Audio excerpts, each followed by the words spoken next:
Hello friends, இந்த வீடியோவில் பார்த்தீங்கன்னா how to choose a perfect gym, ஒரு நல்ல ஜிம்மை தேர்ந்தெடுக்கிறது எப்படின்னு சொல்லிட்டு தான் இந்த வீடியோ நம்ம பார்க்க போகிறோம். வீடியோவை ஸ்கிப் பண்ணாமல் பாருங்கள். வாங்க வீடியோக்குள்ளே போகலாம். ஃபஸ்ட்டு பார்த்தீங்கன்னா லொக்கேஷன். உங்கள் வீட்டு பக்கத்தில் எங்கே ஜிம் இருக்கோ அங்கே வந்து ஜாயின் பண்ணுங்கள். நீங்கள் ரொம்ப லாங்காக டிஸ்டன்ஸ் போயிட்டு ஜிம் ஜாயின் பண்ணுறதுனால சில நேரத்தில் பார்த்தீங்கன்னா உங்களுக்கு போகிறதுக்கே லேசினஸ், சோம்பேறித்தனமாக இருக்கலாம்.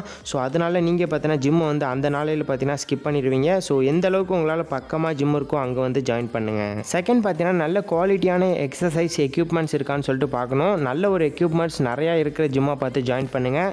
தேர்டு பார்த்தீங்கன்னா well design space and facility. நல்ல ஒரு ஸ்பேஸ், நல்ல ஒரு ஃபெசிலிட்டியாக இருக்க ஜிம்மாக ஜாயின் பண்ணுங்கள். சில ஜிம்லாம் பார்த்தீங்கன்னா ரொம்பவே ஷார்ட்டாக இருக்கும். ஸோ நிறைய பேர் அங்கே கூட்டமாக நின்று பண்ணிருப்பாங்க. அந்த மாதிரி ஜிம்மை அவாய்ட் பண்ணிவிட்டு நல்ல ஸ்பேஸ், நல்ல ஃபெசிலிட்டி இருக்க ஜிம்மாக பார்த்து ஜாயின் பண்ணுங்கள். அடுத்தது பார்த்தீங்கன்னா ப்ராப்பர் ட்ரெயினர் உள்ள ஜிம்மாக பார்த்து ஜாயின் பண்ணுங்கள். அதுவும் நிறைய ட்ரெயினர் உள்ள ஜிம்மாக ஜாயின் பண்ணுங்கள்.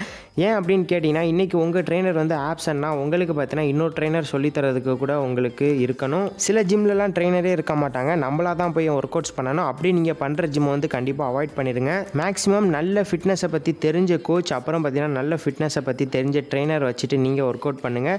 அந்த மாதிரி ஜிம்லையும் ஜாயின் பண்ணுங்கள். சில பேர் பார்த்தீங்கன்னா ஏசி உள்ள ஜிம்மில் ஜாயின் பண்ணலாமான்னு கேட்டிருந்தீங்க. அப்படிலாம் கண்டிப்பாக பண்ணக்கூடாது.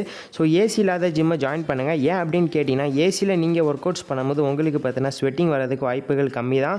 ஸோ உங்களுக்கு நீங்கள் பார்த்தீங்கன்னா எக்ஸசைஸ் பண்ணும்போது நிறைய ஸ்வெட்டிங் ஆனால் தான் உங்களுக்கு நல்லது. ஸோ ஏசி உள்ள ஜிம்மை அவாய்ட் பண்ணிவிட்டு நார்மல் ஜிம் ஜாயின் பண்ணுங்கள். லாஸ்ட் அண்ட் ஃபைனலாக நீங்கள் போகிற ஜிம் பார்த்தீங்கன்னா நல்ல க்ளீன்னஸாக இருக்கான்னு பார்த்துக்கோங்க. நம்ம ஒர்க் அவுட்ஸ் பண்ணும்போது நம்ம ஸ்வெட்டிங் பார்த்தீங்கன்னா அந்த தம்பிள்ஸ், பார்பல்ஸ் இதில் கூட படுறதுக்கு வாய்ப்பு இருக்குது. ஸோ அந்த ஸ்வெட்டிங் பார்த்தீங்கன்னா பாக்டீரியாவாக மாறுறது கூட சான்ஸ் இருக்குது. எல்லாருமே அந்த தம்பிள்ஸ், அந்த பார்பல்ஸை தான் தூக்கி ஆகணும். ஸோ அந்த ஜிம்மை பார்த்தீங்கன்னா வீக்லி டபுள்ஸ் இல்லாட்டி ட்ரிபிள்ஸ் டைம்ஸ் ஆகுது க்ளீன் பண்ணுறாங்களான்னு சொல்லிட்டு நல்லா செக் பண்ணிக்கோங்க.